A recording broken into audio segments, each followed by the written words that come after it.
ज़िले के जो टॉप क्रिमिनल्स हैं, जो टॉप 10 क्रिमिनल्स हैं, उनमें नंबर 1 पर कल्याणपुर चकमेसी थाना क्षेत्र में एक तरह का दहशत का नाम बन चुका था रमेश ठाकुर नाम का अपराधी, जो कि लदौरा गांव का है। रमेश ठाकुर उर्फ शंकर ठाकुर लदौरा गांव कल्याणपुर थाना का ये रहने वाला है। ये अपराधी पिछले 4 साल से पूरे ज़िले के लिए, इस समस्तीपुर ज़िले के अलावा कई ज़िलों के लिए, बिहार के अलावा कई राज्यों के, प्रदेशों के ज़िलों में भी ये लगातार घटनाएं कर रहा था। तो और एक तरीके से इंटरनेशनल क्रिमिनल, अंतर्राष्ट्रीय अपराधी था। नेपाल में भी कई घटनाएं इसने की थी और पिछले 1 साल से लगातार हम लोग इसको पकड़ने का प्रयास कर रहे थे, लेकिन किसी न किसी वजह से सफलता टीम्स को नहीं मिल पा रही थी। इसको पकड़ने के लिए इस पर 3 लाख का जो रिवॉर्ड है वो भी पुलिस मुख्यालय को प्रस्ताव भेजा गया था, जिस पर 3 लाख का रिवॉर्ड भी हुआ है। और इसको पकड़ने के लिए रिवॉर्ड के अलावा एसटीएफ की टीम भी लगी हुई थी और जिला लेवल पर हम लोगों ने सदर एसडीपीओ संजय कुमार पांडे के नेतृत्व में और साथ ही डीएसपी हेडक्वार्टर अमित कुमार के नेतृत्व में एक टेक्निकल टीम, और अभियान चलाने के लिए संजय कुमार पांडे सदर एसडीपीओ के नेतृत्व में एक अभियान टीम का गठन किया था। तो टेक्निकल टीम और अभियान टीम लगातार इसके पीछे लगी हुई थी। कल इसको गिरफ्तार किया गया है और इसके साथ बड़ी संख्या में हथियार और अन्य अपराधी भी गिरफ्तार हुए इसकी सूचना पर। तो कुल 5 अपराधियों को गिरफ्तार किया गया है, जिनके पास से 2 देसी पिस्टल, 2 देसी कट्टा, 4 जिंदा गोली, 1 बंदूक, 3.5 किलो गांजा, 4 मोबाइल और 1 अपाची मोटरसाइकिल बरामद हुई है। जब इसकी हम लोगों ने इससे पूछताछ हुई और इसका पूरा जो आपराधिक गिरोह का इसका जो तरीका है कार्य करने का, जो शैली है, उस पर इससे पूछताछ हुई और कुल कितनी घटनाएं की थी, जब इसके बारे में हम लोगों ने पता किया तो पता चला कि ये इस क्षेत्र में पिछले 1 साल से समस्तीपुर जनपद में भी कई व्यापारियों से, जो हमारे कल्याणपुर थाना के रहने वाले थे, उनसे रंगदारी मांग रहा था।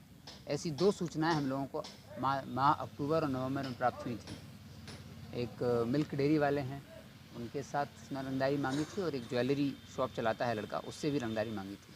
इन दोनों रंगदारी की घटनाओं में एफआईआर दर्ज करके भी अनुसंधान किया गया था। उसी अनुसंधान में, टेक्निकल अनुसंधान के आधार पर फिर इसको चिन्हित किया गया। जनवरी 2023 में चकमेसी थाना क्षेत्र में इसने गोली भी मारी थी एक व्यक्ति को, जब इन्होंने अपने 3 साथियों के साथ मिल करके मालीनगर उच्च विद्यालय क्रिकेट मैच खेलने के दौरान लक्ष्मण सहनी और शेखोपुर का एक अपराधी है आलोक कुमार, उसके साथ मिल करके प्रशांत कुमार उर्फ मणि सिंह पर गोलीबारी जनवरी 23 में की थी। और करुआ निवासी डॉक्टर जितेंद्र और कल्याणपुर के ज्योति ज्वेलर्स के संचालक साधु कुमार के साथ भी इसने रंगदारी मांगी वर्ष 2023 में।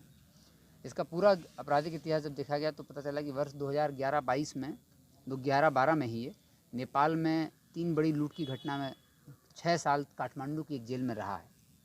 6 साल जब ये काठमांडू की जेल में रहा, उसके बाद वापस निकला और फिर इसने अपराध करना चालू किया। वर्ष 2021 में शमशेर हत्याकांड में आदमी वांछित था। वर्ष 2021 में ही देवीलाल हत्याकांड में भी इसका हाथ था। वर्ष 2021 में सकरा थाना मुजफ्फरपुर में सीएसपी संचालक के साथ लूटपाट हत्या की गई थी, और ऐसी कुल 4 लूटपाट की घटनाओं में भी ये वांछित था। वर्ष 2022 में धनबाद में, झारखंड के धनबाद जिले में मुथूट फाइनेंस गोल्ड लूट हुई थी, उसमें ये स्वयं घटनास्थल पर था और बड़ी लूट की घटना को इसने अंजाम दिया था। कुछ अपराधी उसमें पकड़े गए थे, लेकिन ये फिर उसमें भी भागा हुआ था।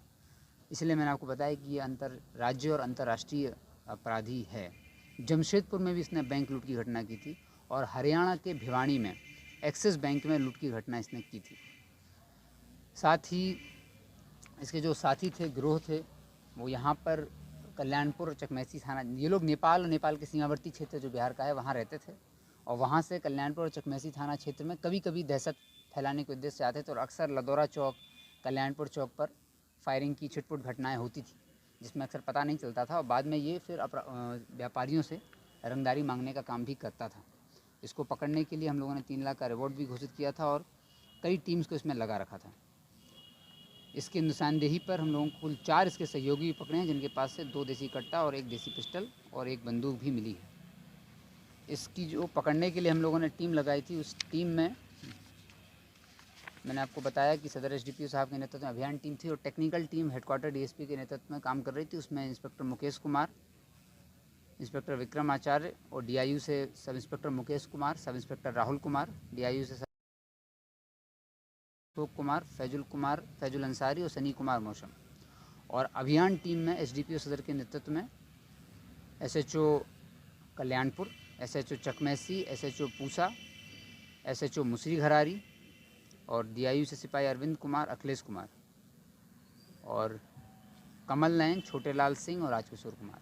ये 2 अलग अलग टीम बनी हुई थी जो कि अभियान और टेक्निकल वर्क इस दोनों पर फोकस था। जब हम लोगों को पता चला कि रंगदारी लगातार मांग रहा है, तो रंगदारी जिस व्यक्ति से इनको मांगी थी उनको सुरक्षा भी मुहैया कराई गई, एफआईआर दर्ज की गई थी। और फिर जो रंगदारी मांगने का तरीका था इसका, उसके आधार पर ही टेक्निकल टीम ने वर्कआउट किया। तो पता चला कि नेपाल और नेपाल के सीमावर्ती एरिया में रह रहा है। वहाँ पर फिर एक टीम हमारी जाके कैंप की। कई दिनों तक उस टीम ने वहाँ पर कैंप किया। करीब 1 महीने से लगातार टीम वहाँ कैंप कर रही थी। कैंप करने के पश्चात कुछ सूचनाएं वहाँ से मिली कि यहाँ के कौन लोग हैं जो लगातार इसके संपर्क में हैं और उसको वहाँ रहने में फैसिलिटेट करते हैं। साथ ही जब ये यहाँ आता है तो कल्याणपुर चकमैसी थाना क्षेत्र में आने के पश्चात संरक्षण देते हैं, एक तरीके का पुलिस से बचने में मदद करते हैं। और फिर जब उसको रंगदारी मांगता है तो कई व्यापारियों ने रंगदारी दी भी थी और उन लोगों से पैसा की डिलीवरी भी ये कराता था।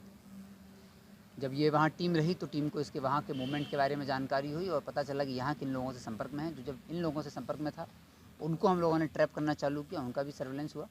और उसके आधार पर कल जब पता चला कि ये दोबारा से कल्याणपुर थाना क्षेत्र में आया हुआ है और फिर से किसी तरह की घटना को पूरे गिरोह के साथ मिलकर के ये लोग अंजाम देने वाले हैं, तो उसी समय इसको पहले पकड़ा गया। फिर इससे जब पूछताछ हुई तो उसने बताया कि इसके 4 साथी जो हैं वो भी प्लानिंग कर रहे हैं और एक साथ बैठे हुए हैं। तो फिर पुनः रेड हुई और फिर उसके बाकी